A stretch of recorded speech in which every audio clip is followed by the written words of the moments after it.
All right, good morning, good morning. Welcome. Very happy to have you here today for the Community School Initiative Symposium. We would like to start with the land acknowledgement and then some opening remarks by myself and the founding director, Devon Jones. So I'm just going to share my screen.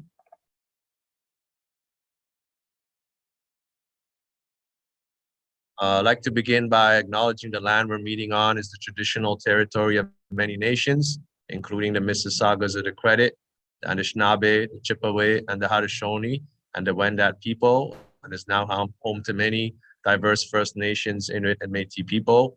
Today, the meeting place of Toronto, where we're kind of live streaming from, is still home to many Indigenous people from across Turtle Island, and we are grateful to have the opportunity to work in the community and to gather for a symposium on this territory. We commit to supporting the effort of Indigenous group towards reconciliation and action-oriented activism. We strive to learn Indigenous histories and collaborate with families so we can create better places to honor their culture, empower them, and ensure that Indigenous perspective and perspective of other marginalized groups are present in our work and practice. And Whose Land is a great website to check out to learn more. I want to also acknowledge it is Black History Month. And of course, our project really relates around educational issues impacting Black, Indigenous, and people of color. And lastly, we stand in solidarity with the people in Ukraine who are experiencing war and displacement at the moment. All right. With that, I want to officially welcome you. So excited to be here. Today's going to be, we're officially launching the study's findings, which are now on the YAAACE website, as well as the research blog website, communityschooliniative.org. And we'll put that into the chat shortly. And we will pass it on to Devon Jones with some opening remarks, and then we will share with you the findings and the recommendations and get into the panels throughout the day. Thanks for that, Artavan. Good morning, everyone. Thank you for joining us today as we share the findings from this project. Achievement and aptitude is everything for students, especially those who are racialized and marginalized. And we embarked on this project to address the achievement gap, to address the opportunity gap. With an amazing partner in Spirit of Math, in addition to existing partners, Laidlaw, the Pinball Clements Foundation, and a host of others, the TDSB, the TCDSB, who made this possible. It was important for us to address the gap in achievement. As the research shows, only 18% of Black students are achieving at the provincial standard in math. And it was incumbent in us as an organization that hosts primarily racialized and marginalized communities that we address this issue, and we partnered with a solid community partner that could help us in this endeavor. So looking forward to sharing with you, looking forward to continue on with their learning, and we plan to scale this project to make sure that we can get more kids from community involved in this meaningful venture. So let's get into it. Thank you. All right, wonderful. So I will share a slide deck, which kind of will go through the findings, but I put the chat into the chat, the link where you can download the whole report, which was launched as of last night. Screen. Okay, I will pass it on to Sally to get us started. Thanks, Artavan. Hi, everyone. We're excited to be sharing with you the outcome of the SHARC-funded project, where we looked at closing the opportunity gap for racialized and under-resourced communities through the Community School Initiative. So our presentation is going to cover some fundamental information first, and then we're going to move on to the research project, the methodology, and the findings. So it's my pleasure to introduce you just very briefly to the people who worked on this project throughout the past year. We have Dr. Artavan Izadarad, who's been the principal investigator and who works at the Wilfrid Laurier Faculty of Education. Devon Jones, who's the founding director of YAAACE. and Bryce and myself, who've been the primary senior research assistants on the team. And I'm going to pass it back to Ardavan. Great, thank you.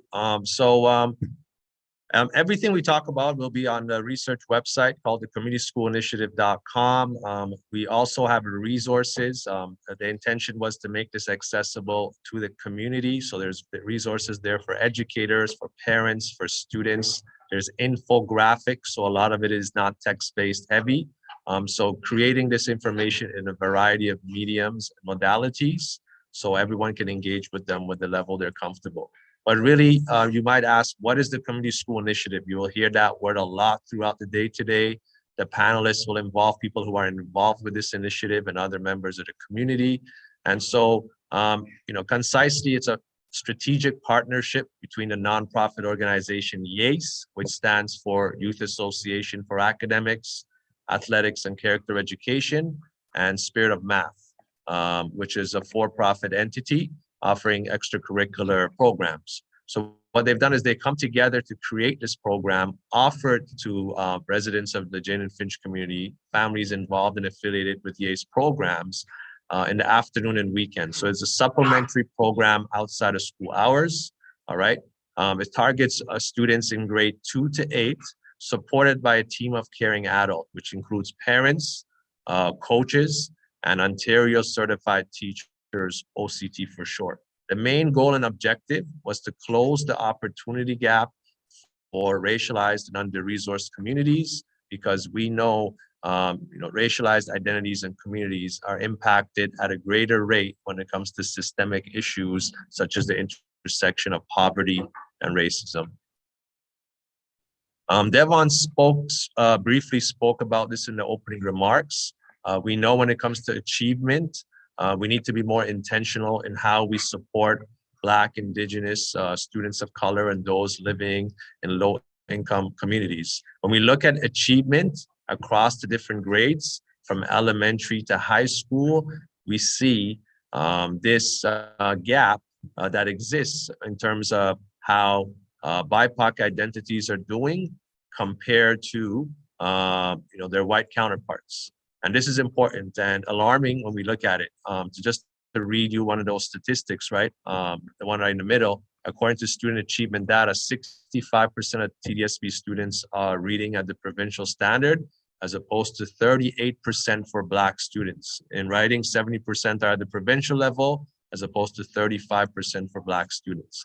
Now, some people can interpret this from a deficit lens, blaming families and communities, but what the research shows is that the root causes of these issues and these achievement gaps are rooted in larger lack of opportunities prevalent within the education system and beyond throughout our other institutions, such as the justice system, the healthcare system, and so forth. And so really we're trying to mitigate this achievement gap by actually looking at some of the root causes, and the panel in the afternoon will talk about some of that from people in leadership positions. Lastly, if you're a visual person, what this project brings, it brings the nonprofit sector and YAAACE working together with for-profit enterprise Spirit of Math to kind of be very intentional. And throughout some of our recommendations we'll talk about, this is one medium we can tap into to do things differently and equitably to advance and mitigate some of these issues, which we've been long talking about from different entry points, but it seems like we're having a hard time really solving them in a way that doesn't continue to exist as an inequity. I'll pass it on to Bryce. Okay, thanks, Ardavan. So when we got together, we thought of these 3 critical objectives to guide our research. The first was to assess the effectiveness of YAAACE's community school initiative, especially as it transitioned from in-person to remote delivery because of the restrictions from the COVID-19 pandemic. The second one was to identify barriers that prevented and disrupted access to engagement in YAAACE's remote programs. And the third was to identify programming and pedagogical strategies that could supplement the education programs that were currently being offered at YAAACE. And as you can see in the data collection column, we collected data by doing a literature review, which you can find on our website that we'll link. And we also had a focus group with the YAAACE teachers that were involved with the community and school initiative, as well as surveys with parents and students. And I'll pass it back to Ardavan.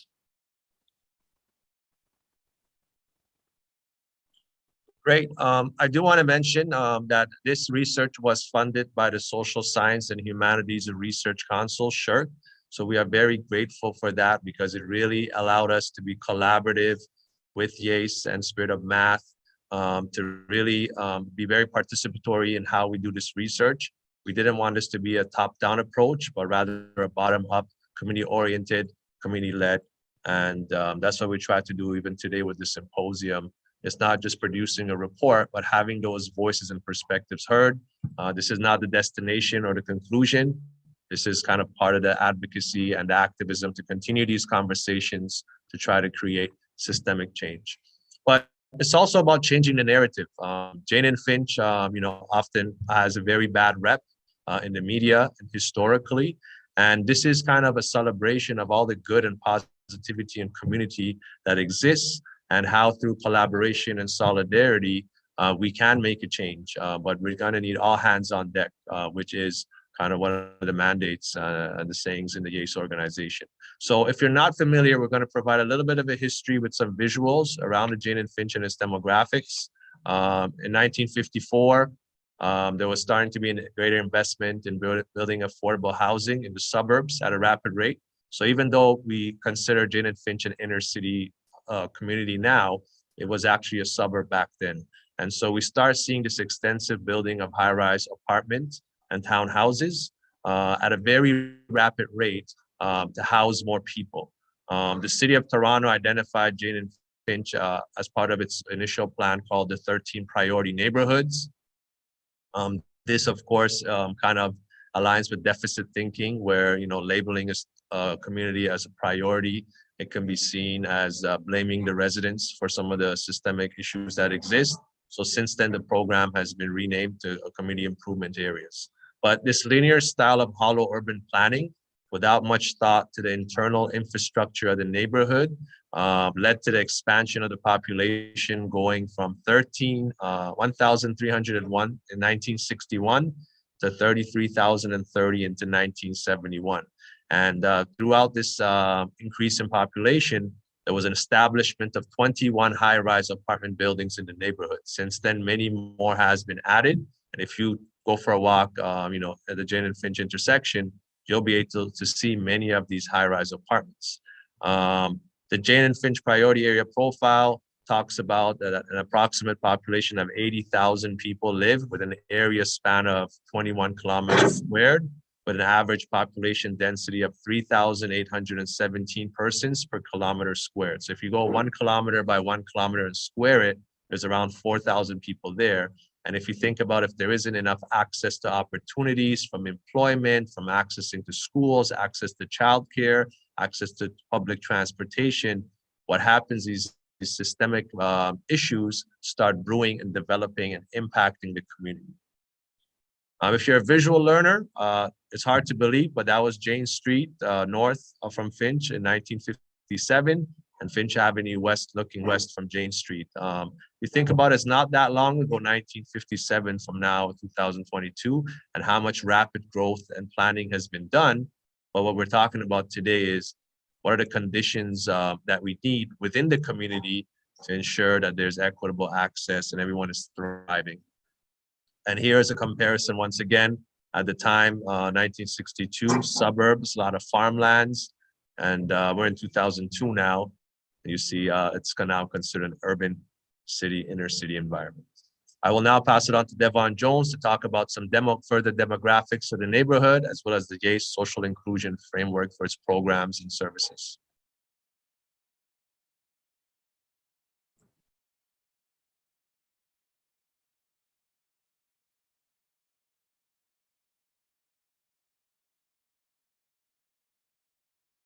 I think you're on mute, Devon. Got it.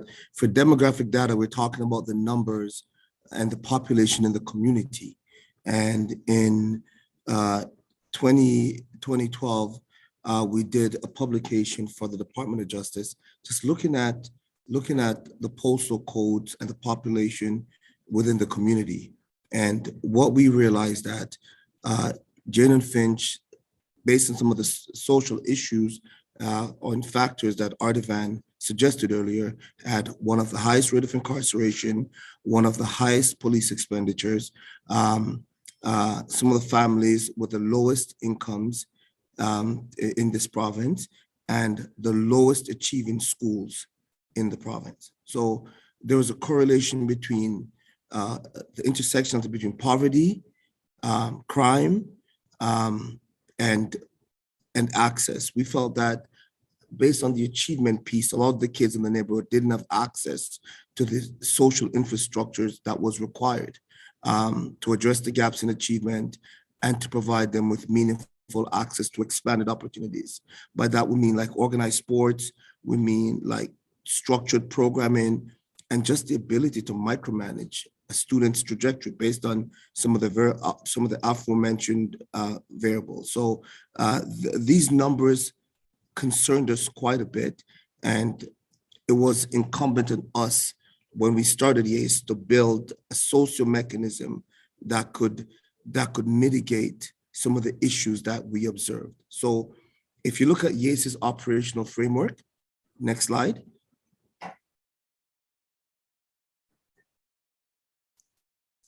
If you look at YAAACE's operational framework, we're very deliberate in constructing this framework to address some of the issues that we observed in community. So the first pillar is outreach and wraparound, where we find children and youth and we bring them in, providing them a meaningful programming.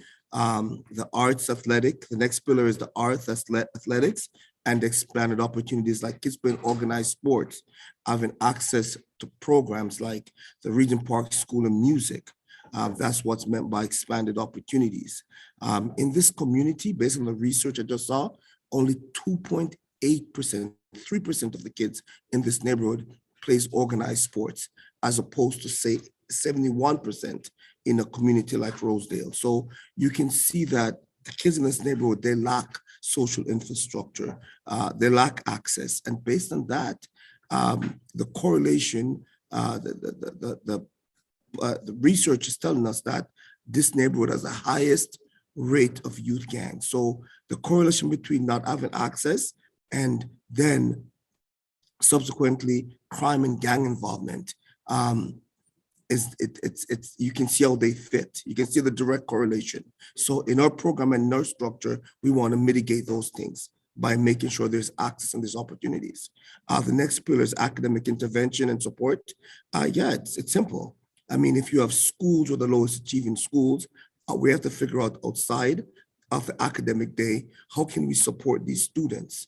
And we came up with the Summer Institute. We came up with March break programming and programming evenings and weekends. With COVID, things were severely compromised, and we're hoping to be back up and running soon. But the fact is that we realized that the times, evenings, in particular weekends and summers, were critical in ensuring that we had meaningful academic infrastructure in place so we could address those gaps in achievement. Civic engagement, just making sure that, we work close with the Pinball Clements Foundation. And every year we have like 12 to 15 students who are offered scholarships to go to college or university without, or the trades without incurring any cost. So that's a big aspect of our programming. Public safety, the next pillar is public safety and youth violence prevention.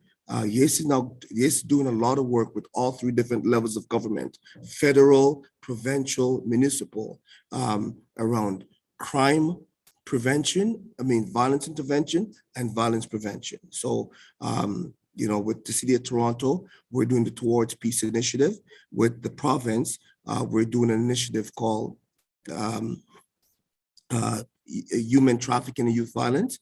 And with the federal government, we're doing Peace Square New Narrative, which is a more comprehensive, overarching initiative that will allow us to go in schools, go in community, identify those who are violent offenders, and work closely with them.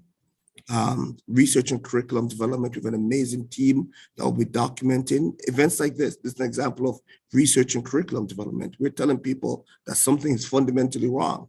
We can't have 18% of racial Black students achieving at the provincial standard in grade 9 and find that acceptable. That's not acceptable. If 94% of jobs requires a foundation in math and only 18% of Black kids are achieving at the provincial level in grade 9, something is really, really wrong. And that is why through research, we can highlight these issues and then consequently build the required mechanism to ensure that we are addressing the gaps in academic achievement. And then advocacy, next pillar, advocacy, reflective services, and cultural consideration of care. This is advocacy. It's us saying to community, this is not acceptable. You know, so if it's okay with the school boards, if it's okay with the ministry, it's not okay with us. It's not okay with us that only 18% of Black kids is achieving at the provincial standard. And that's where the piece around advocacy comes into place. The piece around reflective services is ensuring that we create programs specific to the unique needs of kids in our communities, right? So we want to make sure that we cannot put kids in the standard cookie cutter approach. We got to make sure we're unique in the social engineering and the social mechanism that we create for our children in our communities. And I mean, that's the last pillar. I'll pass it on over to Sally. Great. And before we go to Sally, we captured the history of YAAACE in a book chapter. We'll put the link into the chat from, you know, why the color purple was chosen to mitigate kind of the turf war between north and south of Finch, which is still ongoing today. And so we're providing opportunities to learn more about that. And that's important, I think. So we will put that into the chat after the presentation. Folks who want to learn more about the history of YAAACE and its growth and trajectory and development from 2007 to now in 2022, which has gone through an amazing development over the time. All right, Sally. Thanks. So now that we've heard a little bit about the history and the demographics of Jane and Finch and then the inception of YAAACE, I'd just like to briefly talk to you about our partner, Spirit of Math. So Spirit of Math is a for-profit organization that serves an impressive 11,000 students across 40 campuses and is located in more than 20 cities across the world. They've been operating for more than 35 years as an innovative leader in mathematics education, offering a unique curriculum and system for after-school math classes for high-performing and gifted students in kindergartens to grade 11. Just before we focus on our research findings, I'd like to take the time to discuss key points of our data analysis. First, this project was intentionally guided by tenets of critical race theory and in education, given the demographics of our objectives. And throughout the project, we had regular team meetings with YAAACE, including youth and parent advisors who were selected in consultation and recommended from YAAACE from the community. And from June to July, we were busy collecting data from students and parent surveys, which we administered through Qualtrics. And during this time, we also conducted a focus group with 7 of YAAACE's OCT teachers to better understand the strengths and challenges of the community school initiative. The research team, which was me, Bryce, and Dr. Zadarat, then analyzed this data through codes and themes. And you can go to the next slide, which I'll read to you what these So these were our key findings. We found that the community school initiative was able to support the Jane and Finch community by addressing some of the gaps caused by systemic barriers and circumstances created and exacerbated by COVID-19. We found that the reciprocal and nonprofit community organizations and private enterprises partnerships with schools can increase access to social support programs and services. We found that the achievement gap was minimized through mitigating the opportunity gap by focusing on accessibility and affordability to structured programs. 4, a team of caring adults, which included teachers, coaches, parents, and Spirit of Math teachers working collaboratively optimized student achievement. And 4, trust, mentorship, and diverse representation that reflected the cultural identities of students led to higher student engagement in the classes.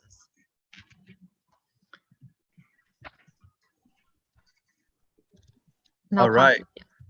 These were the themes we identified. We started with a literature review, kind of looking at some of the content and findings and the early studies coming out of the impact of COVID-19 on a larger community. And then more specifically, that impact on racialized under-resourced communities. We were really interested to see how is the community, including, the Community School Initiative, the partnership between YAAACE and Spirit of Math, how was it adapting? And what was happening is, for example, the program started in person, then it went to a bit of a hybrid model, and then it had to go fully remote due to health guidelines affiliated with COVID numbers increasing. And then it resumed kind of in person and hybrid. So the program had to adapt with the health guidelines. But what we did identify through our coding and the themes were these 5 major themes that tell the story of the findings. We hope to add this to the knowledge and to the further literature coming around impact of COVID-19 on learning and its impact on racialized BIPOC identities. But the themes were holistic and culturally relevant programming, structured programming, communication and parental engagement, digital divide and inequality, and effective pedagogies. We go really deeper beyond our presentation in the actual report, which is accessible and you can download it now in PDF format. So if these are things that interest you, we encourage you to kind of check out the report to find more details. But even the panels today, which include parents, students, representative from Spirit of Math, from YAAACE coaches, from school trustees, going to be talking about how some of these themes all interconnect to talk about the root causes of inequality impacting achievement in schools, particularly in the Jane and Finch community. So the first theme, teachers expressed the partnership between YAAACE and Spirit of Math, gave students who were struggling in the school system an opportunity to improve holistically, both socially, emotionally, and academically. Parents really expressed they enjoyed and benefited from the family-centered community hub approach to the holistic programming and the student development. What was unique about this program were the coaches who were involved with the athletics component in YAAACE programs were actually present in all the classes and online through the remote platforms such as Zoom that were used. And so there was that consistency of the team of caring adults providing those educational experiences and supporting the students through extra tutoring and academic support, and teachers that reflected the cultural identities of students. Majority of the teachers who are working with the Community School Initiative have a long history of being involved with YAAACE, many being Black and persons of color, coming from the community and having connections to the Jane and Finch community. So the takeaway for us was opportunities for structured programming must be affordable and accessible. And this is where there's that potential of private and public partnerships that can make these opportunities more accessible. It's good if we create a program, but if it's not affordable, then we still have that criteria for many people, particularly, once again, Black, Indigenous people of color, and those living in poverty. If they can't afford it, then it's going not to be effective and it won't help mitigate the larger inequity in the school system. Throughout, we have some sound bites. So here are really 2 quick ones. One is from a parent. YAAACE supports the development of creating lasting relationships while building social skills and demonstrating the importance of respect. The public system often does not provide this, especially in lower income, predominantly Black communities. And another quote from a student, I like that they are supportive and help with everything, sports, school, and character. All right, I will pass it on to Bryce to kind of cover some more of the themes. Thanks, Dr. Zarat. So our second theme was around structured programming. The structured curriculum that Spirit of Math was offering and the scaffolding of lessons being built off each other was helpful for many students who got to track their progress in a systematic and structured way that may have been different to what they were used to in their regular schooling. As Mr. Jones mentioned and others have mentioned, many Black youth are falling way below the provincial math standards. So private-public partnerships like the one between YAAACE and Spirit of Math can help to reduce some of these gaps in achievement. There were some differences in expectations and processes from pedagogies to assessment. For example, not being able to give partial marks or more time for tasks based on the Spirit of Math curriculum. And this did create some conflict between some YAAACE teachers and Spirit of Math staff. Another challenge was with supporting students in a remote context who weren't able to get the one-on-one support they may have got in person. And many often had issues that were associated with technological barriers, like Wi-Fi issues or cameras off, having trouble navigating the different spaces such as Brightspace or maybe Google Classroom. Excuse me. And they were also missing out on some of the social emotional learning opportunities that are seen in person. But despite these challenges, the structured programming, many students reported improved confidence and attitudes towards mathematics and STEM. And we have a few quotes on the next slide. So one from a parent, YAAACE offers programs not only enrich the community, but the families living within it. And then here's a student soundbite. It has really helped me in school. I'm getting all A's in math now, and I'm more organized, and I was never as confident at school before. So even in a remote context, there are some benefits that can come from it for some students. Next slide, please. So our third theme was communication and parental engagement. So there were some opposing viewpoints between teachers and parents. Many teachers reported on the surveys that they felt their communication was good with the teachers and adequate, whereas many teachers, they didn't feel the same. They felt like they could have used a lot more communication, especially for the older students, and other issues like how to video for submitting assignments, so more technological barriers. And teachers found giving timely feedback was a lot more difficult in a remote context due to some of the delays in receiving student work and difficulty with parental engagement and communicating with parents to try to get on their students to submit the work. So we have a couple more sound bites. So here was one parent saying how they're not a frequent user of some of the virtual platforms, which made it difficult for them. And then a teacher was saying there's not a lot of parental engagement involvement as the older grades, simply because the curriculum is a little bit difficult. So there was a knowledge gap as well. And I'll pass it on to Sally. Thanks, Bryce. The fourth theme is related to the digital divide and inequality. So when we went through the surveys and analyzed the dialogue from the teacher focus group, we found that there were challenges from parents, students, and teachers with barriers that we already know about, like high-speed internet and access to technology. And this definitely exacerbated the achievement and the learning opportunities. So it also affected the way that students were able to participate meaningfully in the classroom. Teachers also had difficulty supporting students who did not have adequate access to technologies and internet, and parents disclosed that they didn't have access to adequate study space, devices, or resources to support their children with remote learning. And we wanted to note the particularly large number of parents and students who expressed in-person learning over remote learning to support their needs, so 63% and 72% respectively. And here we have on the next slide some sound bites. For example, a parent said that there's a suitable environment without distractions is hard to identify at home. Another student said, if I was able to attend in person, I don't get distracted with my surroundings at home. And the teacher said, the online aspects of teaching is very challenging as students often have low bandwidths, making it difficult for them to participate. And our final theme is related to effective pedagogies. Here we noticed that teachers, students, and parents all noted that the presence of coaches was helpful and increased engagement, especially in the remote context. For example, when coaches were present in the virtual space, student cameras were turned on more often and there was greater student participation in online activities.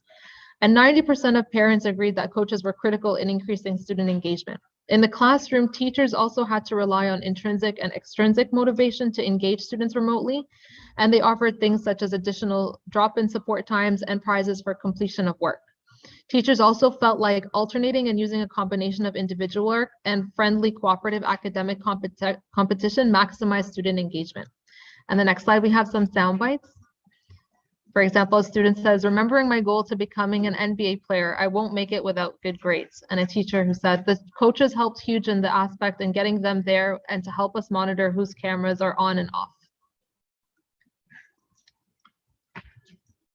And one more we wanted to spotlight from a parent who said the academic portion is just as, if not more important for obvious reasons. It reinforces that they are more than just athletes and regular public school students. It teaches them that they are able to accomplish difficult things if they try hard, and it shows them that they are valued, which encourages them to try harder.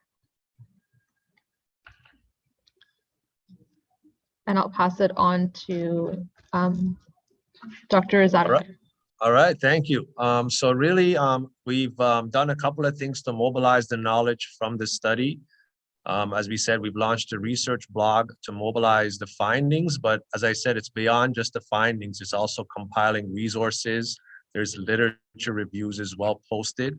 So I highly recommend you to check out the communitysschoolinitiative.com as well as the YAAACE website, YAAACE.com, as in those places, the report will be there as well. Here we are today, February 26th. We got some great panels coming right up. Involving parents, students, school trustees, YAAACE coaches, Spirit of Math staff, to continue these conversations. I think the goal is that this is not done. This is an ongoing thing. We want to kind of add insights from the study. YAAACE is offering further cohorts of the community school initiative, where we're building on top of these findings to continue to improve programming, to make it equitable, accessible, and affordable to the members of the community. And there's some great insights that can help others replicate some similar frameworks, approaches, and pedagogies in different communities. So what are some of our recommendations of moving forward? Just gonna kind of mention these to kind of bring it full circle. We need a greater investment to facilitate access to opportunities and programs that are affordable and accessible to the community and the demographics of people who live in it. And as we looked at, when Devon Jones mentioned the demographics in Jane and Finch, majority of people are near the income poverty cutoff measure. And so if there are programs that cost, for example, $300 to send your child to camp, many members of the community can't afford it. So when YAAACE does offer their program, thanks to the synergies they've created with different levels of government and funders that's been mentioned, it's able to be affordable and subsidized. What we didn't mention, for example, was the community school initiative. As a private service, typically costs $3,000 a child within Spirit of Math, whereas through the YAAACE and this intentional partnership was only costing $100 per child, sometimes as well covered by YAAACE. So really, the affordability and accessibility, I know I keep repeating it, that's really important to close the opportunity gap, which in effect and consequentially leads to reducing the achievement gap, because students feel engaged, they feel like they belong, they feel like they're seen by their coaches, by teachers who look like them and are from the community. And it allows that continuum of support and access for them to be able to talk to a caring adult about what is impacting them. So this is where there's that potential of exploring the nonprofit and private sector synergy and partnership. The key thing is having to be very intentional. What are the goals of a program and a partnership? We further are suggesting we need more investment in holistic and culturally relevant and sustaining programming that rewards diverse identities, but also the lived experiences. As mentioned, YAAACE is very intentional about who they hire to be part of the program and services, both for the Community School Initiative, as well as the March Break Camp Summer Institute. And a lot of times we don't want a high turnover rate, so many educators are continuously are involved with different programs because it allows relationship building. It allows building of rapport with the families. And for those people to look like them and have those lived experiences allows people to further receive that social emotional aspect of education. And it's not just purely academics, because it prioritizes relationships and building connections with people and building community so it thrives.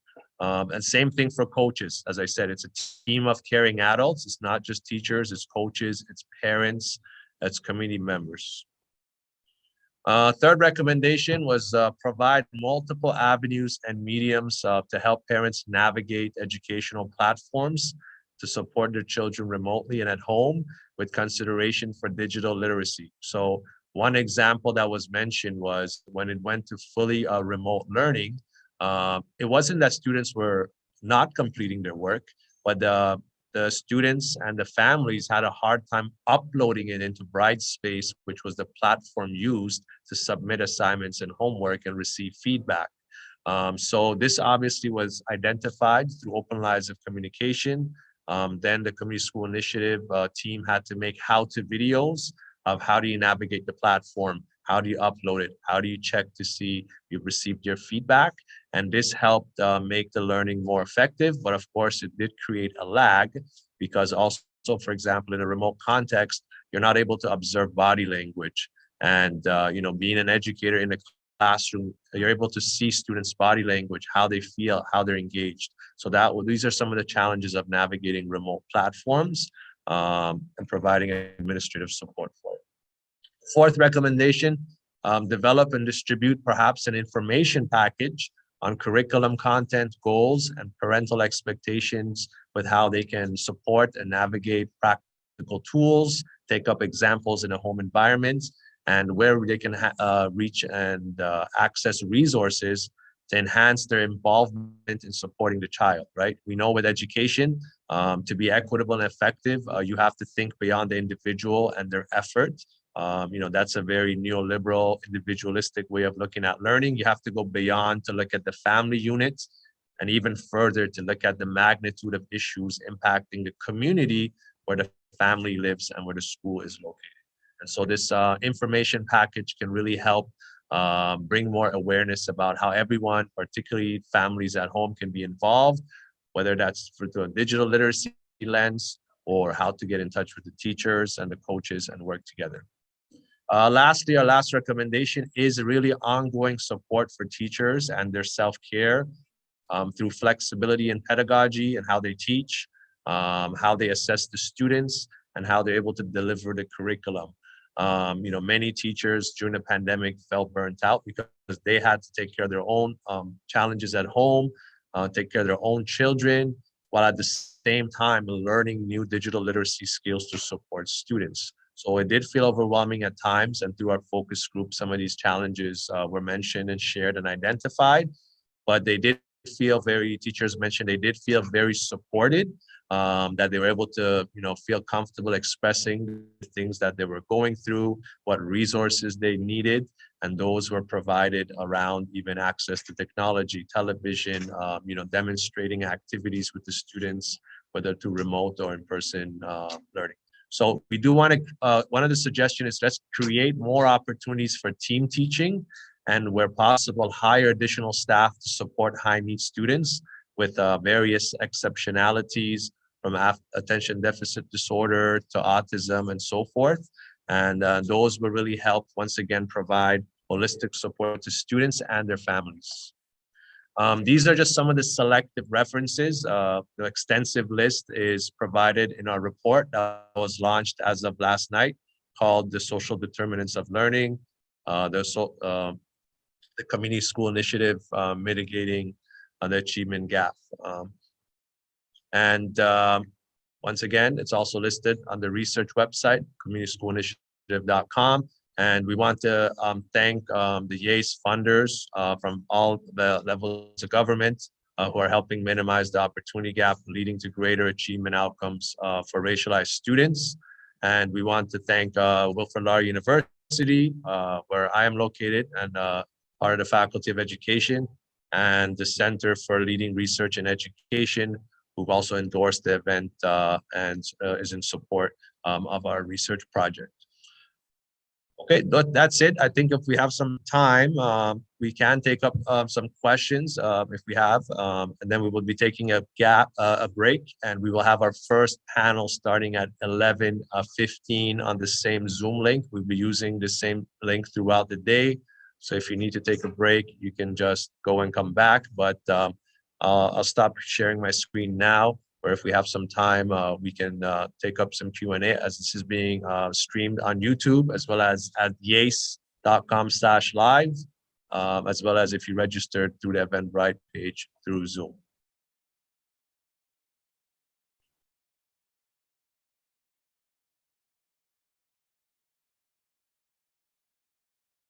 Okay, so I will read the question and pass it on to Devon. I think the first question is, having been involved in YAAACE, I noticed some participants lived outside of Jane and Finch. How has this factored into the research given that the socioeconomic status varied. So I'll let you kind of start, Devon, and then I'll talk about what we collected in our data in terms of the socioeconomic status. Yeah, so in some instances, the socioeconomic status might change, but some of the variables are still similar.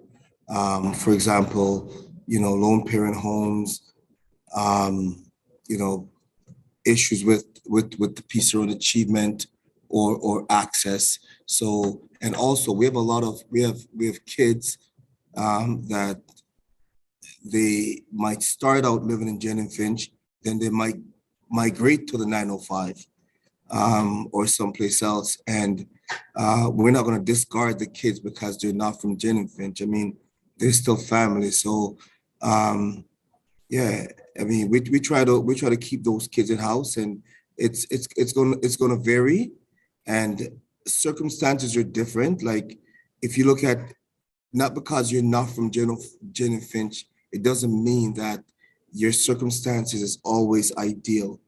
We do a lot of research, do a lot of work, do a lot of intervention with families in 905 communities. They're dealing with the exact same issues that the kids in Jane and Finch are dealing with. We're dealing with levels of government who are asking us to build this model out in places like Peel and Durham because they're seeing some of the same issues that's quite so prevalent in Jane and Finch. So the socioeconomic piece is relative, and it's relative to the circumstance, but very few of the participants are from overly affluent homes. And even if they are, I mean, being Black and racialized, they're still dealing with some of the same issues. And it's important that we accommodate those students. Great, thank you.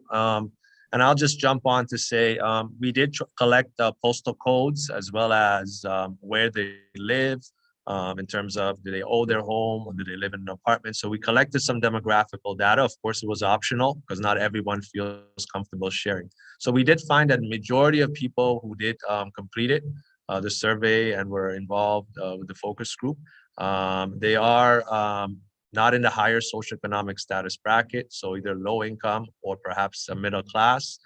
We did have some, but once again, as Joan said, from an intersectional lens, we actually requested for the complete income as a family, and then some of the children, for example, are coming from single parent households, or they're spending, they're in a divorced household. So they're still kind of facing many systemic challenges. But we did have a wide range of some higher income socioeconomic status folks.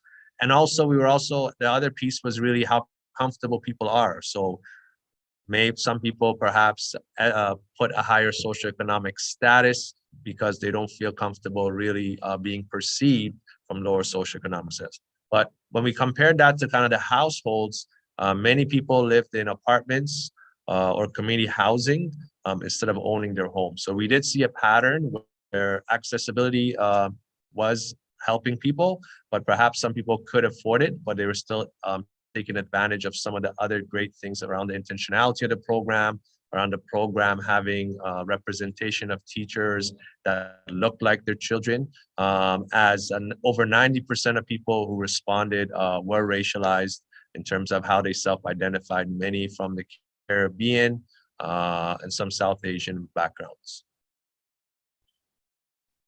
Great, I'll go to the second question. I see it's from a colleague of mine who's a professor at Wilfrid Laurier. How can pre-service teacher education support your conclusions and recommendations?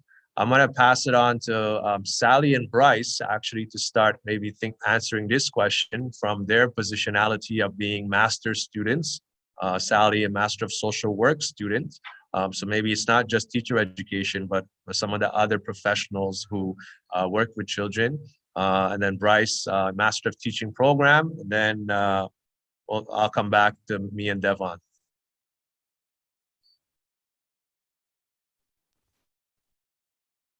Oh, you want me to go first, Sally? You can go ahead. I'm just gathering my thoughts. Okay, so I'm actually in the pre-service teacher education program at YAAACE. I feel like especially for recommendations 1 and 2, just teaching pre-service teachers how to connect with community organizations such as YAAACE, or I think Mr. Jones was mentioning a Region Park School of Music, or different boys and girls clubs in the communities. Especially some of the pre-service teachers, they don't have a lot of experience in communities like Jane and Finch.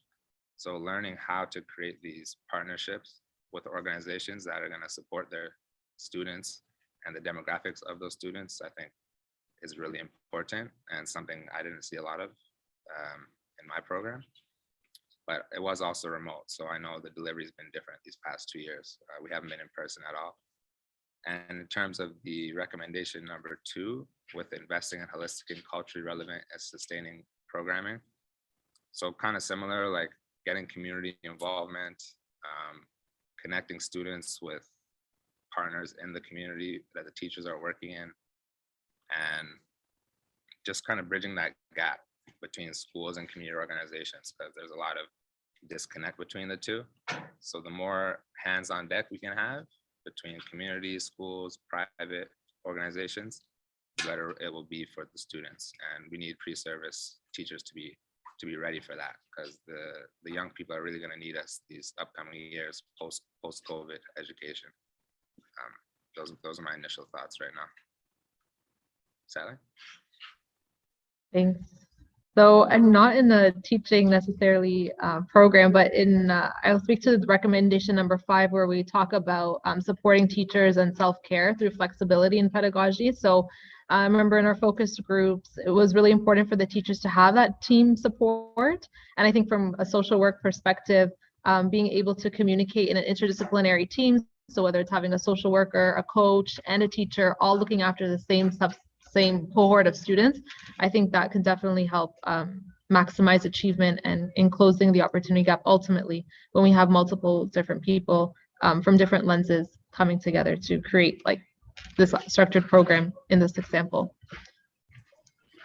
Yeah, Go ahead, Raj. Go ahead, Mr. Jones.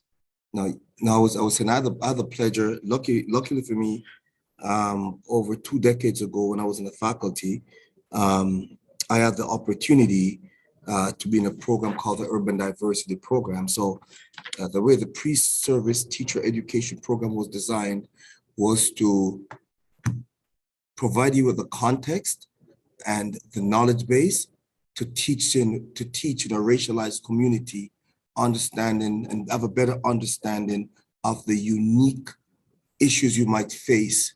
And just to make sure in your teaching practice, there's cultural consideration of care, and you're mindful of reflective services. So that was definitely a unique experience. So in everything we do, we try to make sure that, we incorporate those practices in pedagogy and practices, and in how we accommodate residents or students from community. The fact is there are unique needs around learning. Just this initiative alone, this initiative is predicated on the fact that a large number of racialized students, in particular Black boys, are failing. So we had to structure a program, design a program from scratch, and partner with an amazing partner in Spirit of Math that would genuinely address the gaps, those gaps in achievement, or help us to provide the construct that would address those gaps in achievement. So we're very conscious of the piece around reflective services, consideration of care, and being specific to the unique needs of the children and youth in a program. So as it relates to a pre-service program, like these are some of the, even sharing this finding and talk about some of the uniqueness. For example, the digital divide that was spoken about earlier, logging into uploading work that was challenging for some families, not having access to the internet. Those are some of the pieces that we have to some of the variables we have to factor in when we talk about the unique needs of students and the unique needs of a particular community or communities. Sorry, Yeah, and I guys. think as a member working in the Faculty of Education, I'll just add that, I mean, there's not one magical solution. We need a little bit of all the great suggestions mentioned to kind of have a turnover systemic effect. But I think a couple of things for me would be we need to see more representation of racialized Black, Indigenous people within post-secondary institutions teaching and in leadership positions to create that synergy, right? If students don't see kind of reflection of who they are within those programs, they're likely are not going to finish the program because they might feel excluded or like that they don't belong. And it's the same as schooling, where, you know, as George Day calls it, they get pushed out instead of dropping out. I think we need more courses that center experiential learning and allow students to go into communities labeled as dangerous and bad, such as Jane and Finch, and actually learn about the rich history of community that is there. The people that live there are proud to be there, and there's lots of good things happening to kind of disrupt deficit thinking about these neighborhoods, kind of rooted in an individual lens of looking at those issues, but rather what are the root causes of those inequities. And some of the panels are going to kind of talk about that. So, you know, it's not just numbers we're talking about, it's actually people's lives. And then I think just centering more courses around equity, around understanding systemic issues, around understanding community, not as an add-on or a, you know, a superficial optional course, but rather as an integral piece into what the program does with intentionality to kind of make sure students, when they leave the program, and likely you know, teacher candidates are going to be hired to work in a racialized, under-resourced community, because that's where the most jobs are becoming available, that they feel comfortable walking into that space and know kind of how to be intentional with what they do, how to connect with community organizations. So it's just beyond schooling and what happens 9 to 5. What we try to show in this report is actually what happens after 9 to 5 is what's important. The supplementary program was after school and on weekends, and it showed drastically help with some of the inequities that were happening during school hours. And so that's kind of the key piece around access to structured programming, and universities partnering up with organizations beyond just school boards, with nonprofits that offer programs to school, within schools or after school, to make it affordable, accessible, to have the teacher candidates involved with aspects of the programming and so forth. And I know some of this is already happening, but just needs to be more centered and on a larger scale. So there's that continuity and consistency. Yeah, there's one last piece I want to add. That was a great question, Steve. And one thing we do realize is just the impact the coaches have on the success or the buy-in of the participants. So, for example, in the summertime, when we have the Summer Institute, the coaches are very much so involved in the classroom, and they're involved in the holistic part of this equation. So it's a lot easier to hold a student accountable when, you know, the coaches are involved, the coaches are connecting with the teachers, and they're doing so in real time, and the coaches are connecting with home and so on. So with that said, it allows for more connectivity. It allows for a more fluid situation where there's dialogue about, especially for struggling students. Struggling students are really good at playing everyone off each other. But when all hands are in deck and it's the same messaging, it's the same consistent expectations, then it's a different level of accountability to that student. So just having the coaches involved, having the staff at YAAACE involved, having parents involved, having supporters involved, even having funders and partners involved, it really makes a difference as it relates to this. That synergy allows for a greater level of academic success.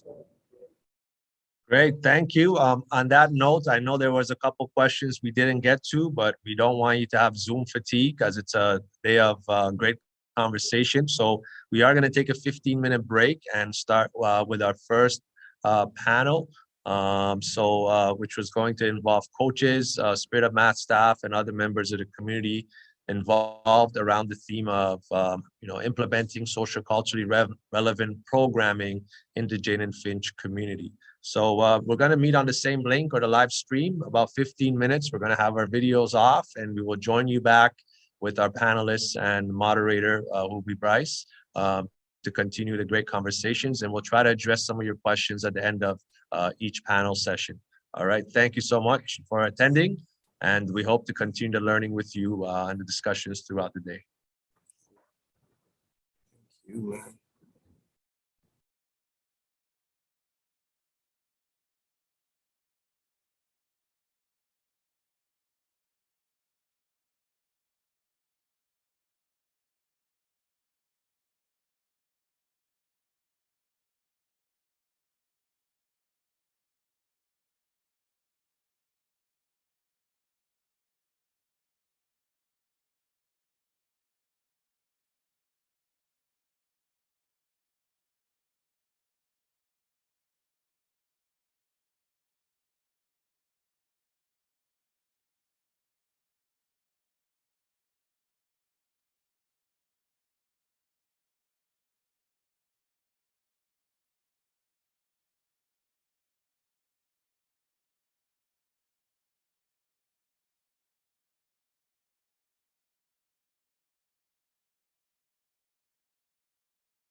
All right, next, let's do negative.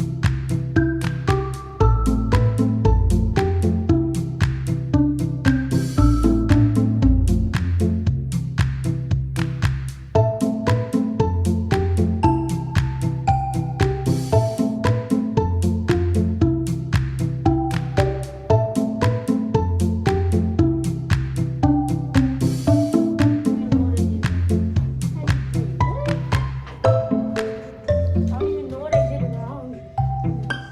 What? Don't worry about this four, because you've already used the four. Right? Is that incorrect?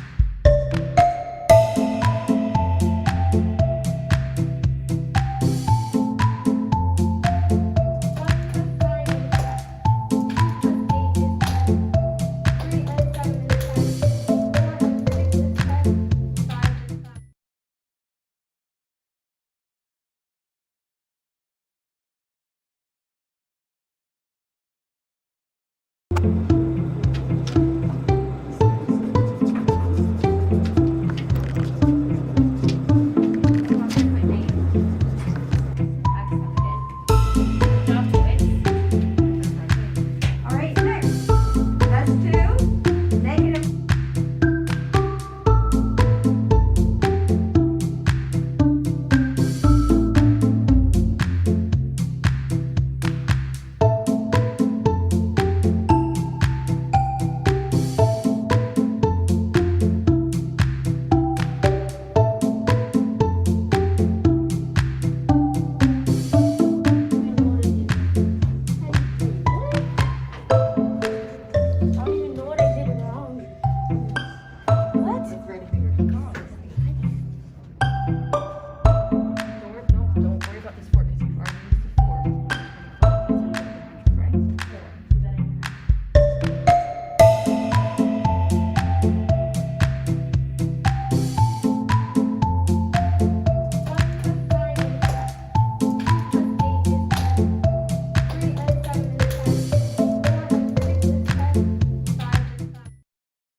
Okay, welcome back, everybody. Hope you got a chance to stretch your legs, maybe grab some water. Welcome to our panelists. I'll have you all introduce yourselves shortly. So the title of our first panel is Implementing Socio-Culturally Relevant Programming in the Jane and Finch Community. And we have some great panelists with us today who I'm gonna let you all introduce yourselves. So before we start with the first question, I'm just gonna ask you to tell us a little bit about yourselves and who you are. So anyone can jump in and then pass it on. Sure, I don't mind going first. I'm Sam. I work with SBL. Get to do research with them. We run a in-school programming at Westview. We run a kind of like a summer program out of York University for grade 8s going to grade 9 in Jane and Finch. Yeah, happy to be here. Thank you so much for the invitation. I'll pass it on to Blackwood.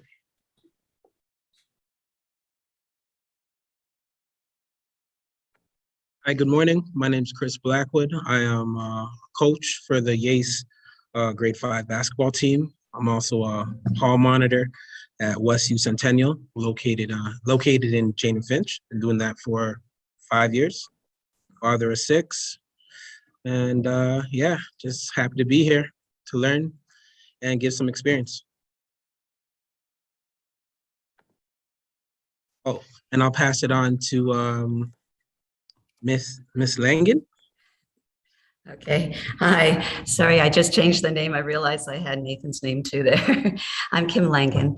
I'm the CEO and one of the founders of Spirit of Math. And I've been working with Spirit of Math and also as an educator for over 35 years. I hate to say how long, but it's been a long time.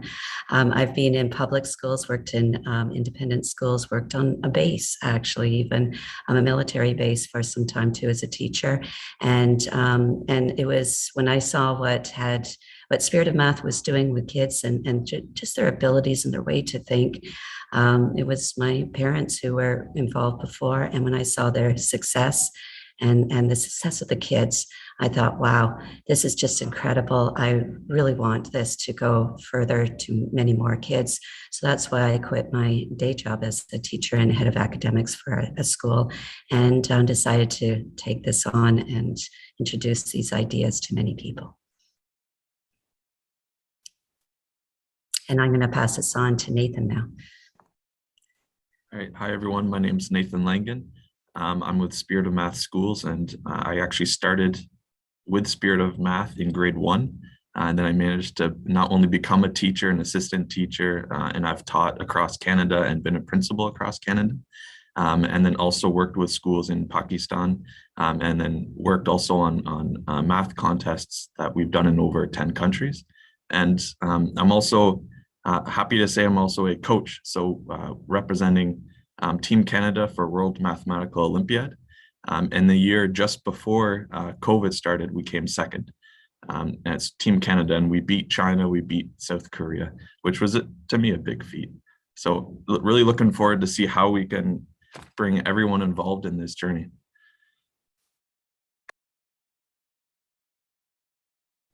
So I guess Mr. Jones, you wanna? Okay, cool. I'm Devon Jones. I'm the founding director of YAAACE.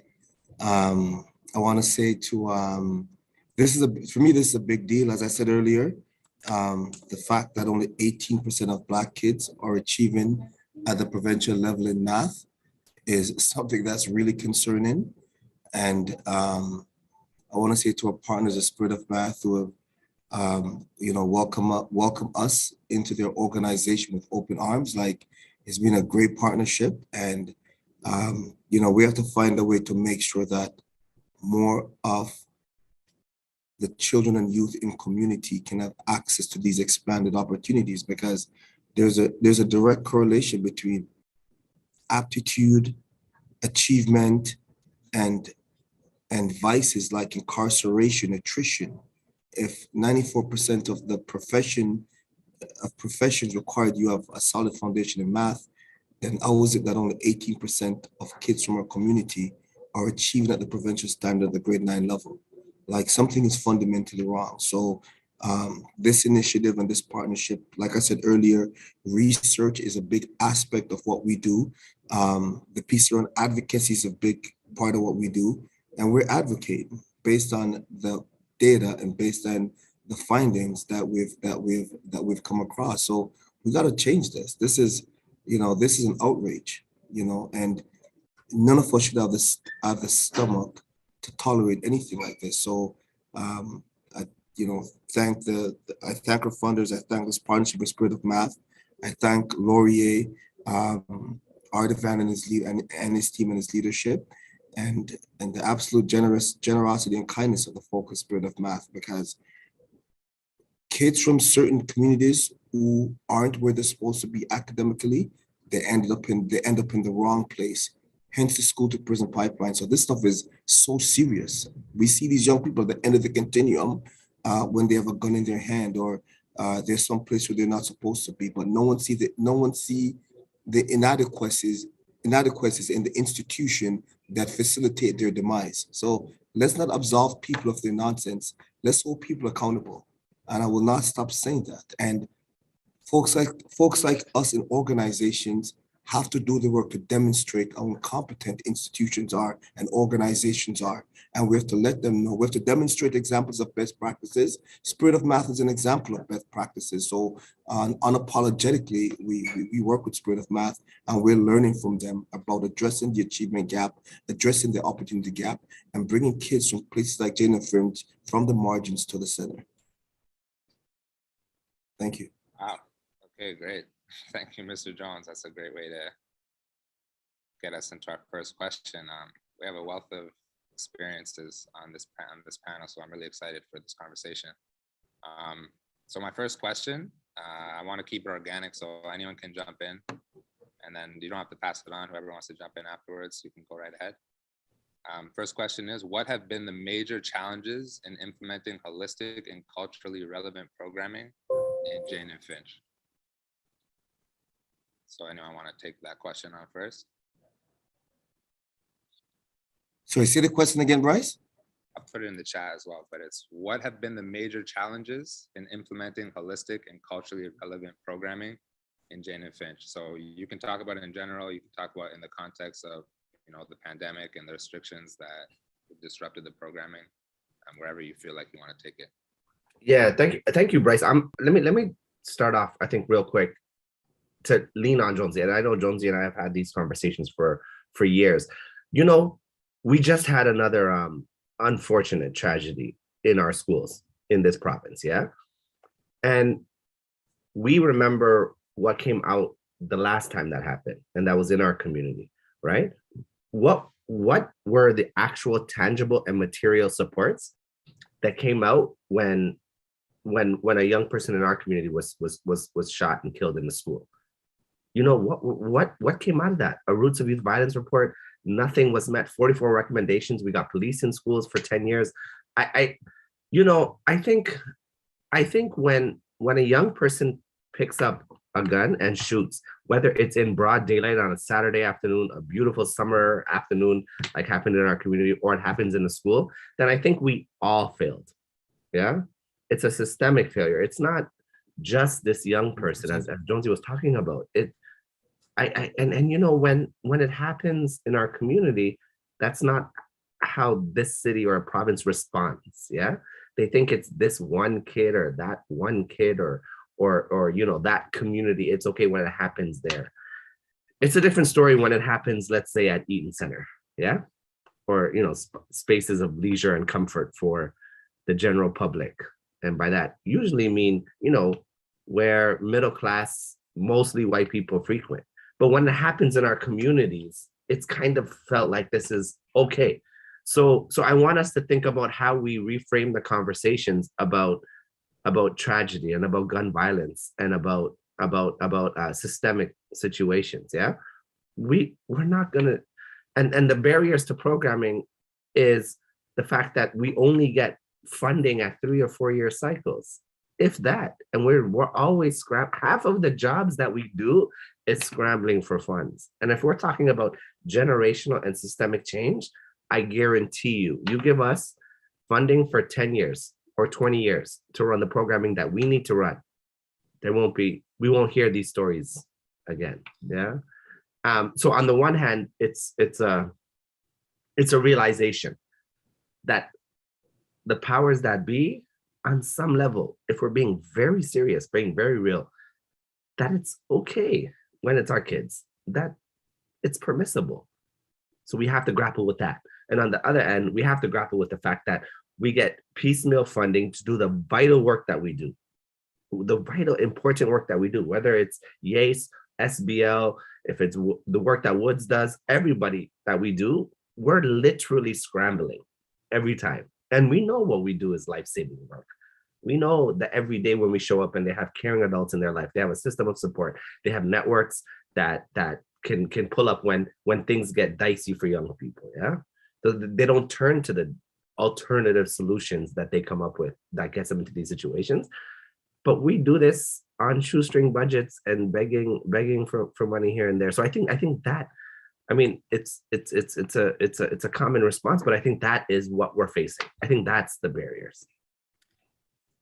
You know what? I think, I think Sam needs to, Sam, we didn't get your qualification. Sam is actually a professor, you know, so I think you gotta state your qualification, Sam, so we can give some better context. You're selling yourself short, man. What do you do? No. Yeah, I hear you. Thank you. Yeah.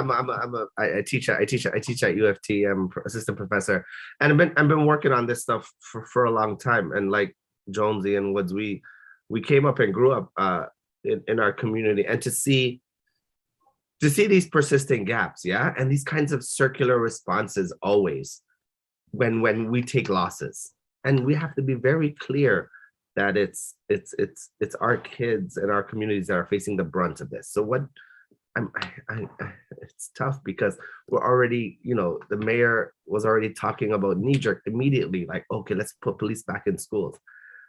I don't know if that's the kind of solutions or long-term investments that we need. Yeah. So Sam, I'd like to just speak to this a little bit because it's extremely sad what you have said, and it is something that our whole society should be taking extremely seriously. One of the things, I have worked also in Pakistan with some of the very marginalized, extremely marginalized areas. I was also raised in Uganda, East Africa, with missionary parents, and I've seen some of these just very poor areas. But it's not necessarily how poor they are; it's more of how they understand how the world works. And I think fundamentally, what Sam, part of what he may be addressing is this seems to be like what you do, and this is what kids understand is how you succeed, and whether it's that extreme or not. But we've got to introduce kids to what other people are doing to be able to succeed, and open up the doors, open them up so the kids can see, here, this is what it is. And not just the kids, but the parents. Their parents need to understand this is what it is, because they've lived and grown up in a paradigm for their understanding, and this is how you live in this world. And this is one thing I know that Devon and I talked a little bit about. This is just coming into Spirit of Math and actually going, oh, this is what other kids are doing. This is how they're getting that edge. This is all I have to do. I'm capable of doing this, but I didn't know this is what it meant. And to provide that opportunity is so critical and fundamental. And if we're not willing to do that, then we're only fooling ourselves. Anything will change. Like you said, just putting police in, that's putting a huge Band-Aid on it. And it really, let's help these, like the whole community, understand, this is what we can do, and we can definitely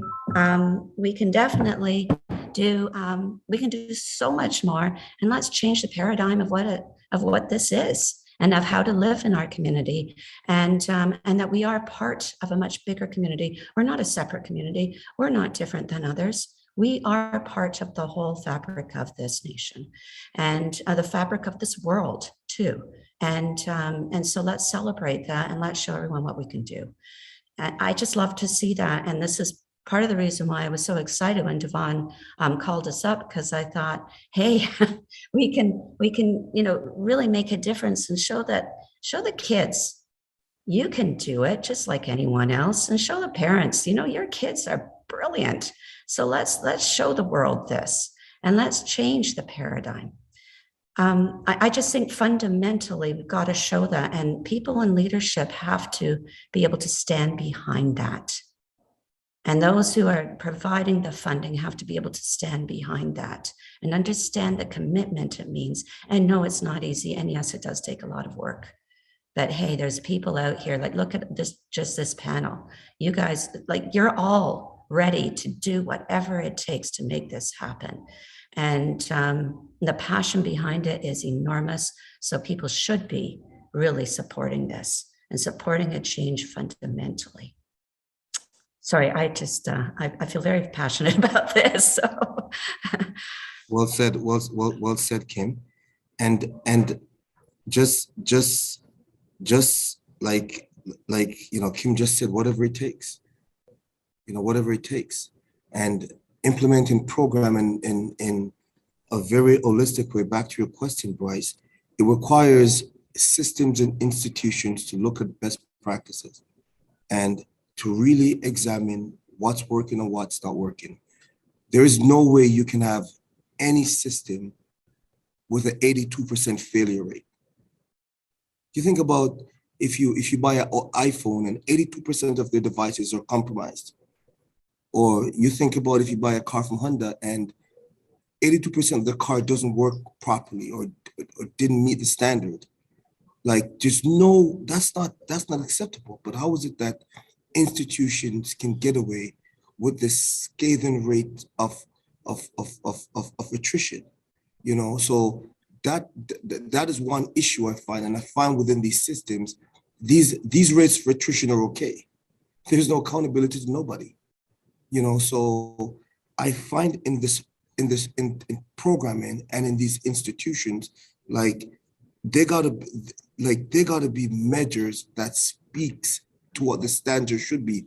And if you're running a school, if there's a school system and 82% of your students are failing, then let's put contingencies in place that can address this tragedy, because it is a tragedy.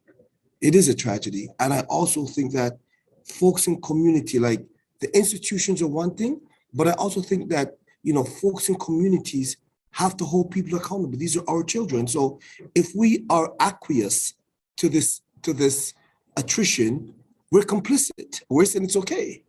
We're saying it's okay. So we also have to get all hands on deck where it comes to the success of our children and youth, and make sure that these systems that we pay taxes to put the right infrastructure in place and the right mechanisms in place to ensure that they're successful. Thank you, Mr. Johns. Agreed, 1,000%. Just even seeing the young people now from the elementary school, especially in the Finch area, no child gets left behind. So a lot of these kids are not doing that well academically, and they have behavioral issues because of those academic weaknesses, or they get pushed through to middle school. And then the same thing happens. And I'm at high school, and I'm seeing a bunch of these young people coming to grade 9, and when they have to do math and they have to do sciences or whatnot, they run into a roadblock because now they're being held accountable. I think they're being held accountable a little too late, because by the time they hit to high school and they don't understand even the simplest formations in whatever subject, that's when their defense mechanism comes up. That's when the attitude comes in, and that's when they stop going to school and they're in the hallways. Thank God, it keeps me employed.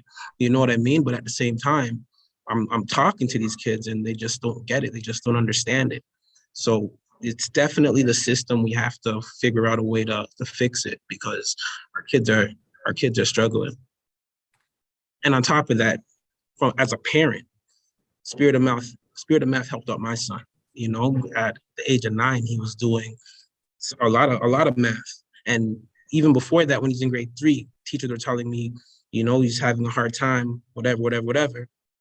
After we did the Spirit of Math for like a good month, I'm not a month, like a year and change, Now teachers are telling me, all right, he has to work on his English because his math, he's just surpassing, So my son's confidence is high.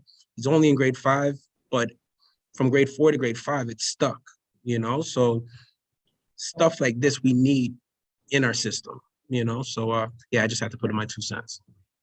And that's a good point, Blackwood. For first semester, a number of parents have said, and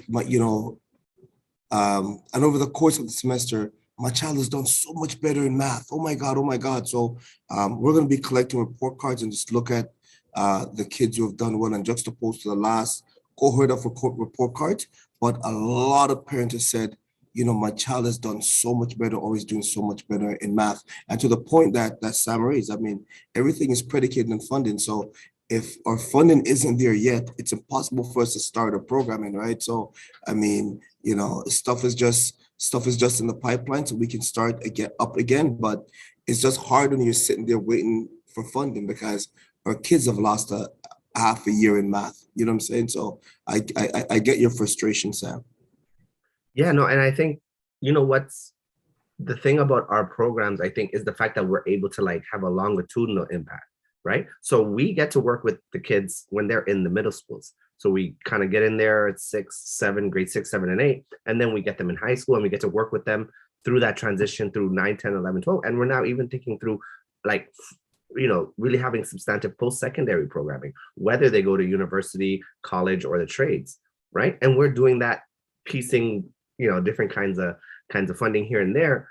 But there's something to be said, and YAAACE does the same thing. You work with the young folks for a while, right? And I think that's what I'm grappling with, is the idea that what we do is mad important. It's really important work. It's anti-violence support work. It's community-based work. It's giving young people kind of confidence and support when nobody else thinks that they ain't worth anything. We put young people in positions of leadership, and sometimes the school staff is like, well, why did you make that person a mentor?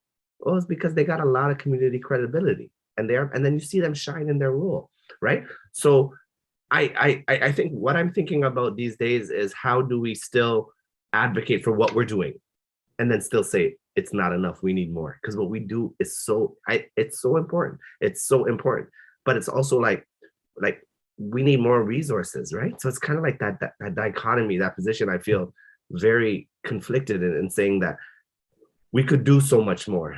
We could have these people thriving, these young people thriving and doing big things. But also, I don't want to risk or have anybody take what we are doing, what we can do, because it's not enough. So that's what I'm thinking about lately.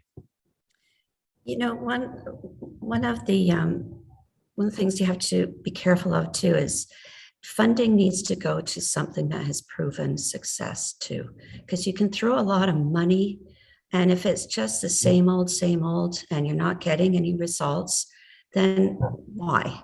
And I think, yeah, I sorry, I just wanted to state that, because it is so critical, and it has to be something that shows results fairly quickly, but substantial results, not just a flashy, this looks good. And so the one thing I've noticed about YAAACE is you guys are so careful. Devon has been so careful with where he is placing the money, how he's placing it, and ensuring that it actually has success with the kids. That's the one thing I would say YAAACE is just brilliant at doing.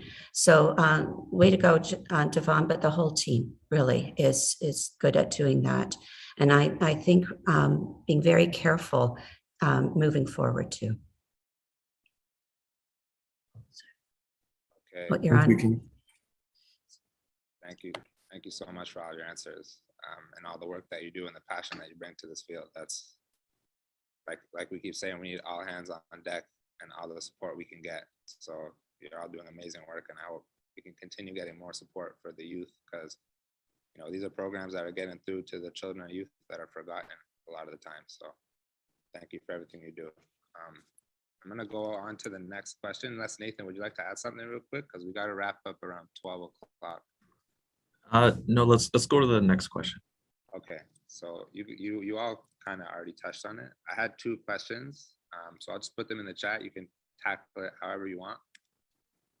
but they are, what strategies have you used or seen used to overcome these challenges and still find success with implementing programming, which some of you have kind of touched on already, but if you want to expand on that, feel free.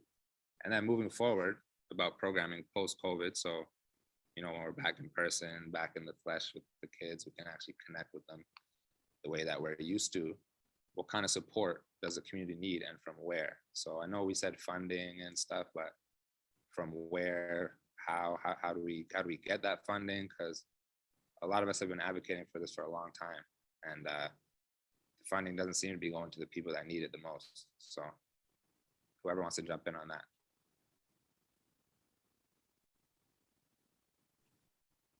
I mean, really quickly, what we found to be successful is we have our growth and graduation model for youth that really connects with them in the middle school. So around the ages of grade 6, so 11, 12, 13. And we're there until they graduate or until they move on from high school, whatever that looks like.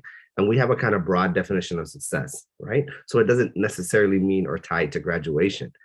And we show up, we're just there. We have such good credibility, I think, with the families in the area and the community and the programming that, you know, sometimes when we have our parent night in our summer program, we get like 80 people come through, 80 parents, 90 parents. And, you know, that's not the case at Westview when they do their parent night, right? And sometimes we even get some students who come who have had, like, some families who have had 3 or 4 generations or 3 or 4 kids who have gone through our programming. So we can't risk that community reputation, that successful model that keeps showing up. And when we're in the schools, in our in-school programming, we stand by our kids, right? So whatever happens, whatever they do, we do not waver on our support with them. And sometimes that puts us in conflict with the administration, yeah, in the school or teachers. And, you know, we had even a principal who came through and said, when one of our staff members was moving out of province, who said, you know, we have to grapple with the fact that there are some young students in this building, some young people who will come to SBL and tell them things that they don't feel comfortable telling our teachers. So they're doing something, like we work together in that respect. So that idea, and I always say to my students even, that there's 2 rules in community work, 2 fundamental rules. You just show up and you tell the truth. That's it. If we do that, I think we're going to be okay. And I think that's what we do at SBL, right? We have a motto, we do what we do, and we have this kind of like we call it a hyper local focus with a systemic view. Like we do work at the systems level, but we do what we do. We do it in the community that we know. All the staff is from the area, and we just stay in that lane. Yeah, we've had so many like kind of, you know, people who want to, why don't you expand, take it to that model, to that community. It's like we can share what we do, but we can't do it anywhere else because this is our lane. This is what we know, and we're just going to keep kind of showing up for the kids in our area and our community that way. So that's what we found to be successful. We've found that, and then, you know, maybe like our expansion, if we want to call it that, is kind of more deeper programming at the middle school level, and then more deeper programming for our young people when they get into their post-secondary trajectories. Like I said, whatever that looks like for them. So that's what we found is successful, and we love what we do. Yeah. Yeah, I can add a bit to that. So showing up and telling the truth, which has helped quite a lot, and not for us, but actually partnering with someone like YAAACE, who has been constantly showing up and telling the truth. Working with the coaches. So for example, Devon went through our math training, and he had to admit to the kids, hey, listen, it was tough, but you know what? I worked hard and I was able to do it. And I would tell the kids the same thing, because it's truthful, it's tough, but I struggled. And letting them know, like, admitting that you're having a difficult time is the first thing that you need to say. And then it's, okay, well, how are you going to work hard to actually get through it? And then when that bond is there, it really helps them get through the difficult stuff and towards succeeding. Yeah, I didn't finish, but the training was tough. You know, it was tough for all the teachers. They had a difficult time. They cursed me night and day about it, but at the end of the day, they appreciated it. So it was extremely, extremely difficult. As relates to like just a model, I find that as a model, just the connectedness between academics and sports for us, it's a big one, because it allows us to bring different people in the equation. So, we got the teachers, we got Spirit of Math, we got the parents, then we add coaches and we add events, and the combination of all those elements allow you to have buy-in. Like, it ensures the kids are going to show up and parents are going to buy in more because it's something the kids like to do, right? They're kids and they're going to want to be in a place or associated with something that has a level of interest. So for example, the Summer Institute, you're on the court for 3 hours, you're in the classroom for 3.5 hours, right? It's such a great balance. Like, it's a great mix. And I even think school should be structured that way. And one conversation we have later on today is for us to get our own academy. We can run it just like that. We can have a balance between academics and athletics. And I think for high performance kids, or high performance students, I should say, it's a model that makes sense. And it's a model that has shown to produce very successful students and very successful athletes. So as it relates to a strategy, I think that is a strategy that we're going to document and we're going to assess the efficacy of in a very academic way. But I like that strategy because the strategy, it allows for the consistency, the continuity, and a young person showing up each and every single day. And it also allows us then to engage that student in a more meaningful way. And as I said, there's no coaches that are in the equation. So if someone isn't doing what they're supposed to, a coach is in the classroom or mentors in the classroom. And I think that added layer of accountability, especially with young boys, goes a long way. If we can talk about the post-COVID, which I think is an interesting one here too. The one thing that COVID did teach us was, first of all, that technology will allow us to communicate in ways that we never thought, we thought was maybe in the future, but it is now and here. And it showed people another divide as well. And it became very, very clear, that divide. Having said that, it also allows programs like this to maybe use it in different ways so that there can, not everyone has to go to the same place, that you can actually help kids, even though it's not as good as in person by any means, but at least it's something. And so to have that ability to use it, I think that needs to be looked at very, very carefully and very seriously. How can we do that to close some of the divide going forward? The other, in terms of the community support and the types of programming, supplementary education programming, rather than focusing on the problems, look at high-performing programs of all types. And I think Spirit of Math and this pilot program that was started last year, and it actually ended up, we're not wanting it to be pilot anymore. It actually showed the kids that they could even do as well as others, even academically, not just on the court. It's back in the classroom. And kids have to be shown that you're not giving them a remedial program, you're giving them one where they can see that they're actually succeeding just as well as everyone else. That opportunity is so critical. Having said that, the support mechanisms that need to be attached to it are so critical too. And parental involvement, if there isn't parental involvement, the coaching program was brilliant, because what it did was it gave a child someone who was who they respected, and they wanted that respect back. And to have that respect back is huge, because fundamentally, that's where people get upset. That's when they start lashing out, and that's when other things happen that a community is struggling to control. So if a program that is multi-layered, like what Devon was stating, was able to come into place, then kids are seeing a new norm. Kids are also feeling that they're succeeding. They're getting the respect of others in all areas of their lives, not just in the one. And that, if you can get that respect, then you have that confidence to do something a little different, and to also take risk that maybe you're not going to get that, hey, I don't need to be cool. I don't need to be seen as someone for this group over here. Now I have the confidence, the skills, And I will also have the respect of others too for what I am doing. And I respect those over here who are doing all these other things. So this is a big project. Having, like Devon said, having his own academy would help, because that helps to bring in all the different components. If kids can't have their own academy, and there are many others, I mean, who aren't in the basketball and so on, who still would need this holistic way of living. Public schools, can they not add in some supplementary education, even within the school day if needed?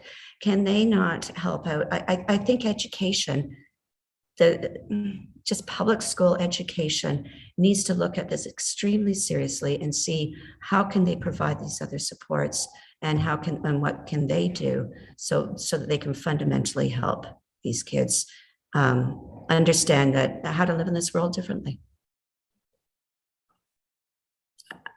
Yeah. Makes sense. Sorry. One thing you said earlier, Kim, that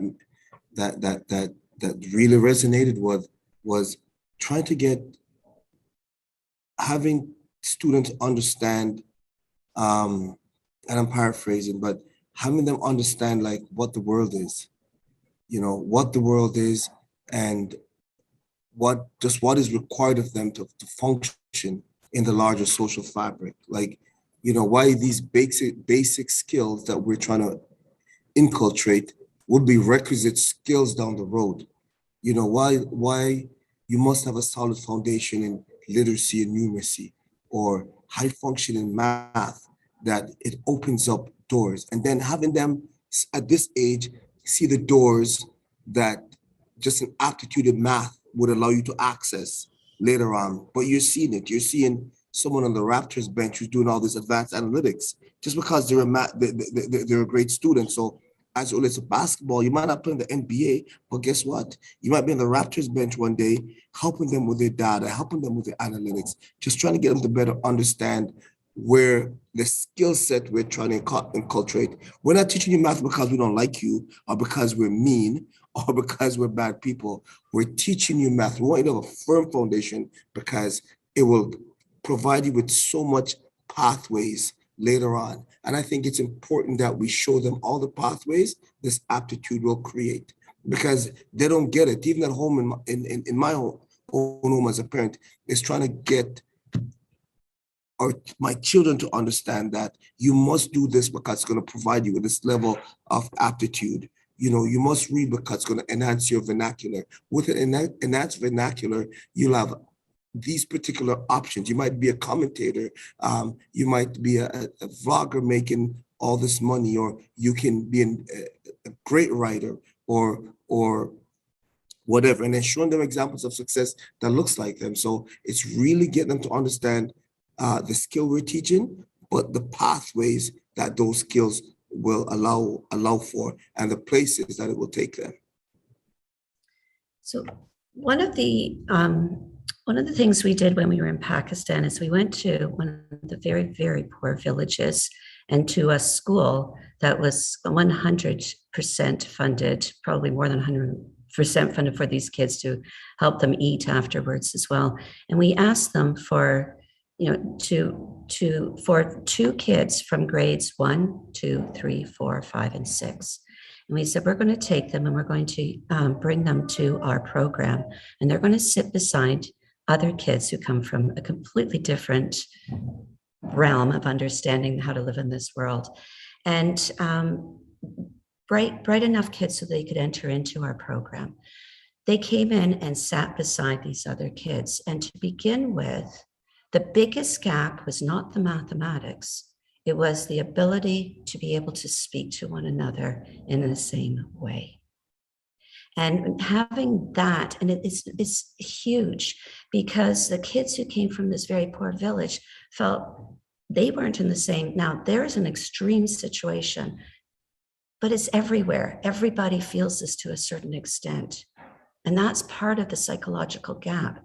And so once we were able to get these kids, and after about 9 months, I saw these kids from the very poor villages be able to stand up to these other kids and say, hey, no, this isn't correct. But even that to begin with, they would not even want to do that. They didn't feel they could do it. They were standing up and presenting to the rest of the class. The very beginning, they would hardly speak, like you could hardly hear them. So just to get that differentiation and to build that to change that psychological gap is absolutely enormous. I was going to mention one more thing. Sorry, Devon, I forget what it was, and I really liked your point. Sorry about that. That's okay, go ahead. Okay. I just think that there's so much here in terms of like presenting this to the kids, and also not just to the kids, to parents, because parents have also grown up with a certain concept, and to teach the parents, did you know that these kids are doing this? Even when we were speaking with the parents and I said, did you know that there's these contests that kids can take? And if they take these contests and they do really well, they can actually, in the higher grades of high school, universities look at that and they could even get scholarships for that. Parents didn't know that. Well, other parents who come from other communities, they know all these tricks.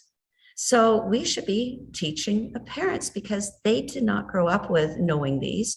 So how are they supposed to know? How are they supposed to help their kids? And having a community like this where parents are learning just as much as the kids about this world and all these opportunities, that's huge, because that will fundamentally change too. So I think that this is something, I mean, all research shows in education that the more the parents are involved, the better the kids will do.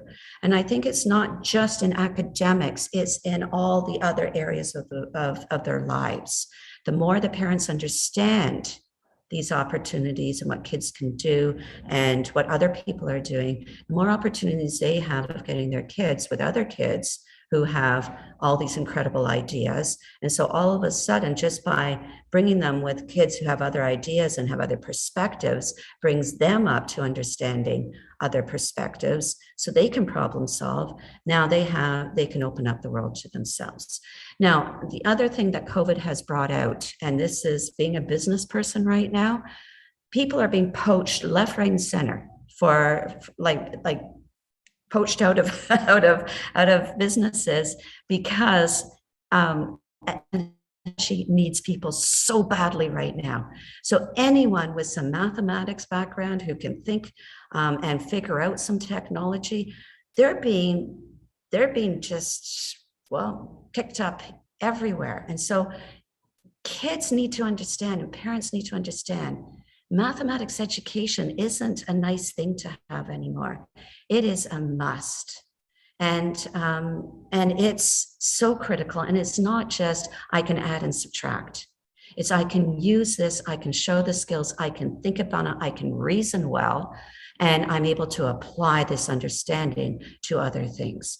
And that's what you want your kids to have. If they've got that, because the world is changing so fast, they need to have the fundamental skills, then they can change with it. And if you don't change that and you don't give the kids the ability to be agile, to be able to reason well, then it's going to be tough for the kids. If you do give them that, they're going to have hope. And they'll know that all these doors will be open to them, and it's a really exciting life. Thank you. Thank you so much. That's Well said, Kim. That's a perfect place to end it. It's 12 o'clock. We're gonna take a quick break for lunch. Thank you. Yeah, about an hour. So we'll meet back at 1. Thank you so much to our panelists for everything. I learned a lot. Thank you for showing up and telling the truth. And yeah, I hope we can all collaborate and continue this amazing work for the youth. So much love and respect. I hope everyone enjoys their lunch, and we'll see you all back at 1 o'clock. Peace. Take it easy.